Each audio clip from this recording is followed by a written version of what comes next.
Vamos falar agora sobre educação, é o nosso quadro da APUESP, porque a entidade realizou eleições depois de 2 anos de pandemia.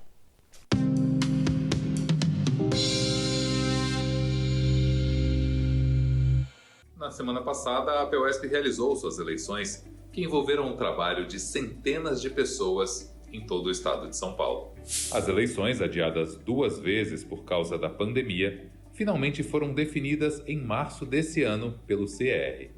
Acho que a questão mais básica e importante foi aprovar os rumos, do futuro da APUESP, que são as eleições que acontecerão, de acordo com o nosso CER, aqui no dia 26 de maio. E, por conseguinte, nós já aprovamos até o regimento das eleições.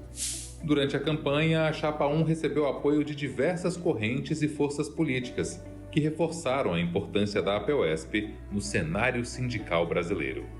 Foram 1.797 urnas que recolheram votos nos 645 municípios do estado, organizados nas 94 subsedes do sindicato.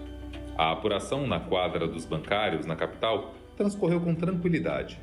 Durante todo o sábado, apuradores, fiscais e representantes das 3 chapas concorrentes conferiram os votos de cada urna.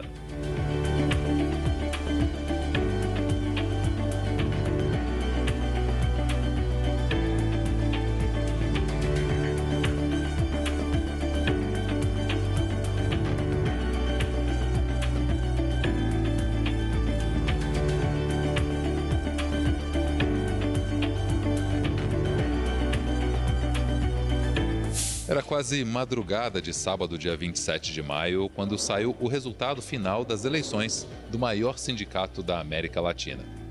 A Chapa 1 obteve uma expressiva vitória, com 82,78% dos votos. Mesclando experiência com renovação, consolidou um trabalho que vem sendo realizado há várias gestões. A APUESP tem uma história de luta e de democracia interna, E agora também tivemos que sair a campo para defender a democracia no país. Para nós, a democracia é muito cara. E a participação de mais de 50 mil professores no pleito eleitoral da APUESP, demonstra a força desse sindicato. Então, um orgulho muito grande, não só para mim, a Bebel, que é nossa presidenta e vai estar junto presidindo o sindicato, toda a direção que foi eleita hoje, todos os conselheiros que foram eleitos hoje, tanto estaduais quanto regionais, para representar uma categoria tão importante, para representar a educação do estado de São Paulo. O que eu posso dizer é que a gente está com muita fé, muita força, muita vontade, muita esperança, mas é esperança na filosofia do Paulo Freire, como nós aprendemos com o Paulo Freire, que é de esperançar. Que não é esperança sentado, é esperança com ação.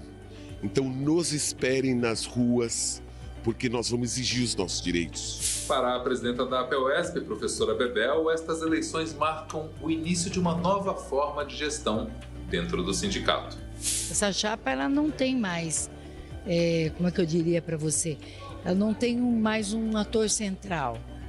Tanto que nós temos um primeiro e a segunda presidência, temos o primeiro secretário-geral, segundo. Todos os adjuntos se transformarão, nós vamos mudar, porque nós entendemos que não pode ficar um trabalho muito focado só naquele que é titular. Tem que, não dá certo. Eu tenho dito o tempo todo, nós temos que pensar uma forma da diretoria que ela seja horizontal e ela seja também, seja vertical e horizontal, que eu estou dizendo. Você tem que ter algo que dialogue com a sociedade também. Isso eu consegui com a minha gestão. Esse é o meu trabalho. Esse é o legado que eu vou deixar. Tenho certeza que eu deixei. Eu trouxe para os grandes movimentos de massa pais, professores, alunos, funcionários, enfim, moradia, mulheres, LGBTQIA+, e não tem nada a ver com o meu mandato. Tem a ver com a lógica que eu comecei a ver que esse Estado, esse país tinha que ter, que era exatamente uma lógica de ter a pauta da categoria, mas que a pauta da categoria dialoga com todos os segmentos da sociedade. Muito importante essas eleições. Agora, falando de prêmio literário, a gente vai ver a entrevista com a Luísa Romão, que foi vencedora do prêmio Jabuti. No dia 16 de maio, o programa Educação na TV veio até a Livraria Simples para uma conversa com Luísa Romão, vencedora do último prêmio Jabuti de melhor livro do ano, com a obra Também Guardamos Pedras Aqui. Eu lembro que a primeira vez que eu li a Ilíada, que é o livro que, de certa forma, eu me baseei, né, para escrever o Também Guardamos Pedras Aqui, eu lembro de ter sido atravessada por uma sensação de horror. De perceber como que a literatura ocidental, né, como que esse poema que, de certa forma, fundamenta toda uma tradição literária, ele é muito violento. Né? É um relato, mais do que um relato de uma guerra, é um relato de um massacre. Os gregos foram capazes de... Eu tinha essa imagem da Ilíada como uma grande muralha em que cada verbo era uma pedra. Né? E que esses verbos eram formas de infligir dor, infligir sofrimento ao outro e à outra. Então, eu me deparava muito com essas pedras. Para mim, a palavra, ela também é uma pedra. Então, acho que, por um lado, essas pedras simbolizam o arquivo colonial, né? São os monumentos, né? Que até hoje se erigem aí nas vias públicas, nos nomes de homens muito violentos que ainda batizam estradas, viadutos e tudo mais. Mas as pedras também são essas palavras que a gente guarda para tentar arremessar de volta através de noites, poemas e outras formas mais de resistência.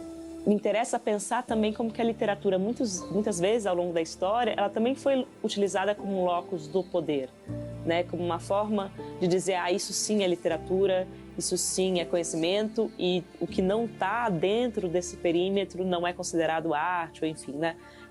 A gente tem muitos processos históricos em que o epistemicídio, né, foi uma das formas de se colonizar.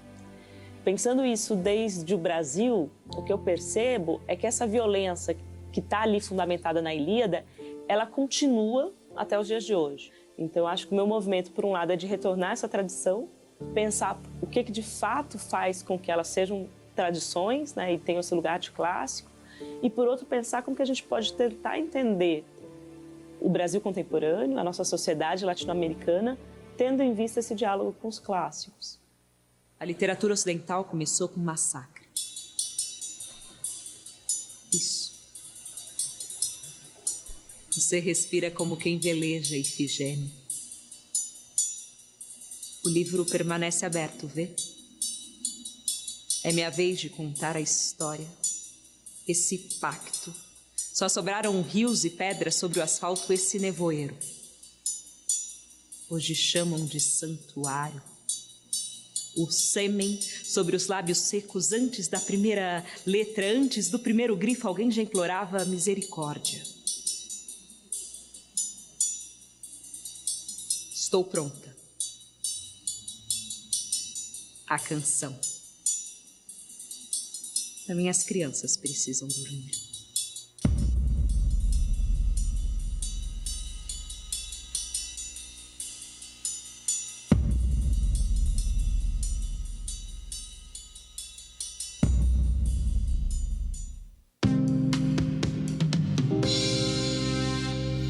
A PUESP no programa Piracicaba agora. Parabéns, a Romão. Eu encontrei com ela num festival muito tempo atrás de teatro.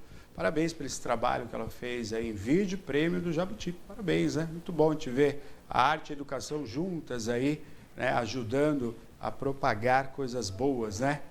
Muito bom.